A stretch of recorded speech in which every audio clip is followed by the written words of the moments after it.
कैलासवासी रामदास पाटील रिक्षा चालक मालक संघटना. तर त्यांचंच माझ्याकडे एक पत्र आहे.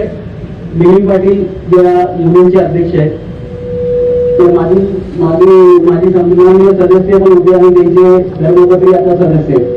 तर माझा बोलायचा उद्देश हे की त्यांनी तर त्याच्यामध्ये पत्रामध्ये लिहिलेलं आहे की आमची परवानगी नसून सुद्धा तिथे ते बोर्ड लावण्यात येत आहे आणि तिकडे स्टँड उभारण्यात येत आहे. तर ह्यावरती आपण काय कारवाई करणार आहे सीओ? तुम्ही आपल्याला नगरपालिका आपण जर आता तो रस्ता बनवतोय तर तिकडनं आपण बंद करणार आहोत. तो रस्ता बंद मॅडम ते बोर्ड काढायचं आधी शिवमंदिर करून येणाऱ्या रिक्षा शिवाजी चौकात येणार, छत्रपती शिवाजी महाराज चौकात येणार, लोकनगरीकडनं येणाऱ्या रिक्षा तिथे येणार, शहरातले सगळीकडचे रिक्षा येणार. आणि आपण अजून तिकडे जर नवीन रिक्षा स्टँड बनवतोय तर वाहतुकीला किती समस्या होणार आहेत त्याची पण मला वाटतं गांभीर्याने आपण दक्षता घ्यायला पाहिजे.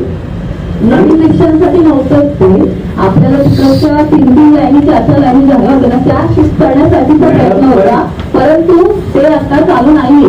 मॅनेजमेंटसाठी हॉकर्स असतील त्यांना पण आपण जागा देतोय. आपल्या पार्किंग असतील म्हणजे P1P2 पार्किंग असतील, वनवेज असतील.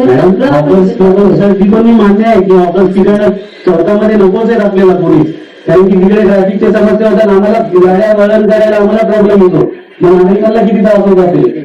ठीक आहे, मी त्याच्याशी मान्य आहे, पण रिक्षा स्टँड जर तिकडे आलं तर अजूनच ट्रॅफिक होणार आहे.